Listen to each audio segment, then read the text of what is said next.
Olá, sejam muito bem-vindos a este canal. Eu sou o Igor e está começando mais um vídeo. Hoje é o nosso primeiro vídeo de física e o tema dessa videoaula vai ser estática. E nós vamos focar na estática de um corpo extenso. Se você já gosta das minhas videoaulas, já vai deixando o seu like e vai se inscrever no canal. Então, sem mais delongas, bora para a matéria!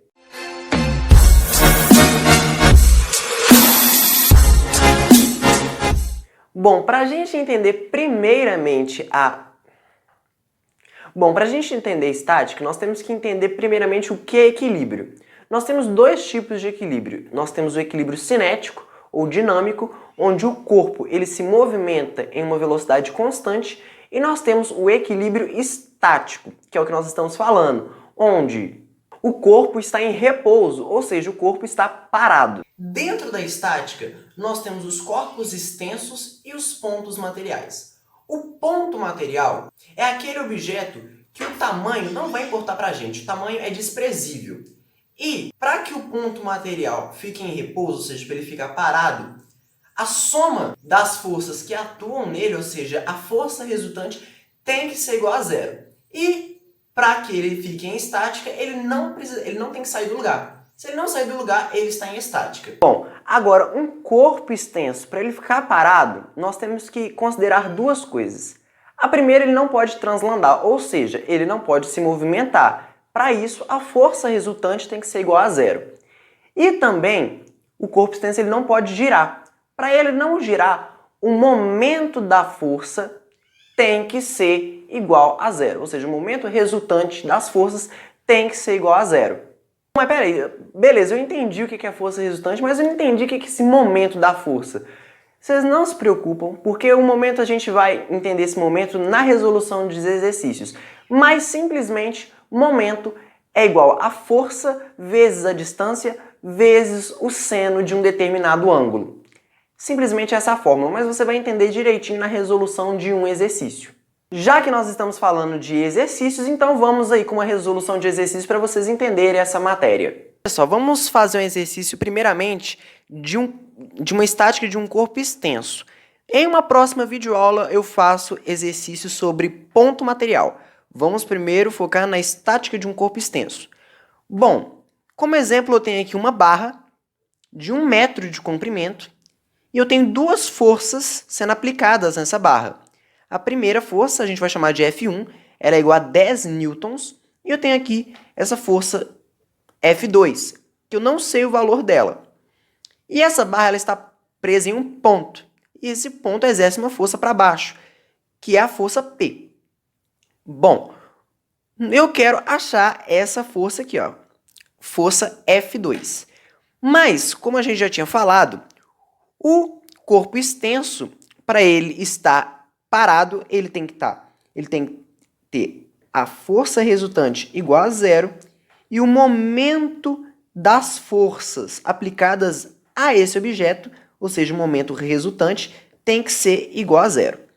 Bom, primeiro vamos entender o que vai ser o momento. O momento simplesmente é igual a força vezes a distância. Essa que é a fórmula para momento. Agora, nós temos que achar o momento de todas essas forças, ou seja, o momento resultante. Bom, então eu tenho que achar o momento da força 1, dessa força. Quero achar o momento da força 2, momento da força 2. Quero achar também o momento dessa força exercida pelo ponto, que é a força P, ou seja, o momento da força P. Como isso aqui é o momento resultante, isso aqui tem que ser igual a zero. Bom, agora vamos achar o momento de cada uma das forças. Mas, antes disso, a gente tem que entender duas coisinhas. Essas forças, elas fazem com que a barra gire para determinadas direções. Por exemplo, essa barra aqui, essa força, faz com que a barra gire para que lado? Sentido horário ou anti-horário? Olha aqui, ó, a barra, vamos supor que é o lápis. Essa barra vai empurrar o lápis no sentido horário. Então, aqui, ó, sentido horário, na minha conta, vai ser um valor negativo.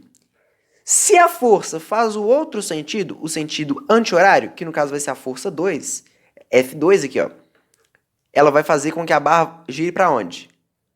Para o sentido anti-horário. Então, se ela vai girar para o sentido anti-horário, eu vou ter aqui positivo. Só você lembrar, o despertador de manhã, o relógio, despertar bem cedinho não é ruim? Então, negativo, o sentido do relógio vai ser negativo, vai ser ruim. Só isso. Então, se a força ela faz um sentido horário, vai ser negativo. E se a força faz o sentido anti-horário, vai ser valor positivo. Então, vamos lá. Vamos aí achar o momento de cada uma das forças. Vamos achar primeiro a força 1. Como é que a gente acha o momento? Força vezes a distância. Qual que é o valor da força 1? É 10, correto?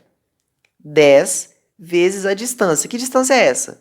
A distância da força até o ponto fixo, que no caso vai ser esse ponto aqui, P. Qual que é essa distância? 0,2. Então, vamos multiplicar o 10 pelo 0,2. Essa força, F1, está em que sentido? Horário ou anti-horário? Olha aqui, ela vai fazer essa força para cá. Sentido do relógio, sentido horário. Então, vamos colocar aqui o sinal de negativo na frente do valor da força. Vamos agora achar o momento da força 2, esse aqui. Qual que é o valor de módulo da força 2? A gente não sabe.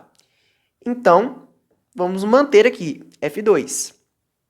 Mais vezes a distância. A distância da força até o ponto fixo. Qual que é? Muito simples, muito tranquilo. A barra não tem 1 metro? Se do ponto fixo até essa extremidade é 0,2, do ponto fixo até essa extremidade é o que falta, ou seja, 0,8. Vamos multiplicar por 0,8. Mas vamos agora achar o último momento que a gente precisa achar, que é o momento da força do ponto fixo. A gente sabe o módulo da força? Não sabemos. Então vai ser o quê? Força P. Qual que é a distância da força P no ponto fixo? A força P está no ponto fixo, então não tem nenhuma distância. A distância ele vai ser o quê? 0. Isso tudo vai ser igual a 0. Bom, vamos lá. O FP. O FP multiplicado por 0, tudo multiplicado por 0, a gente vai cancelar isso aqui. Igual a 0. Vamos lá. Menos 10 vezes 0,2. 10 vezes 0,2 vai ser o quê? 2. Sinal de negativo aqui na frente. Mais F2 vezes 0,8, que vai ser igual a 0. Vamos manter aqui, ó, vamos manter. Menos 2 mais 0,8 vezes F2 vai ser o quê? 0,8 F2, correto? Igual a 0. Vamos lá. Uma equaçãozinha básica. Esse menos 2 vai passar para esse lado aqui o quê? Positivo. Então vai ficar o quê? 0,8 F2, que vai ser igual a 2. Muito simples. Vamos passar para esse lado. Vamos isolar o F2. Vai ser igual a 2 dividido por 0,8, que vai dar F2 igual a 2,5 newtons. Então, esse é o valor da força F2. Bom, resolvemos esse exercício usando o momento resultante, mas também agora, só para dar aquela conferida, vamos utilizar aqui a força resultante. O que é a força resultante? A soma de todas as forças tem que ser igual a 0. Bom, eu sei o valor da força 1 e agora também sei o valor da força F2, que é igual a 2,5 newtons. Então, eu preciso agora saber só FP. Muito simples. As duas forças estão para cima. Essa é a única para baixo, então elas são opostas. Então, vai ser simplesmente o quê? Essa força FP, para esse sistema, a força resultante ser igual a 0, FP tem que ser igual à soma dessas duas. Novamente, para que esse sistema tenha uma força resultante igual a 0, essas duas forças têm que ser igual a essa. Muito simples. Vamos somar. F1 mais F2. F1 é igual a quanto? 10. Isso tudo aqui tem que ser igual a FP, correto? Quanto que é o F2? 2,5, que é igual a FP. Então, a força do ponto é igual a 10 mais 2,5 é igual a quê? 12,5 newtons. Se a gente for fazer isso aqui, 12, a FP vale o quê? 12, não é? 12,5. Está para baixo, é a única força para baixo e ela vale 12,5. As duas forças para cima somadas também dá 12,5. 12,5 menos 12,5 é igual a 0. Então, assim a gente consegue resolver esse exercício de corpo extenso. Bom, eu espero que você tenha entendido essa videoaula. Se você gostou, já vai deixando o seu like, vai se inscrevendo no canal, que é muito importante. E até a próxima aula. Fomos!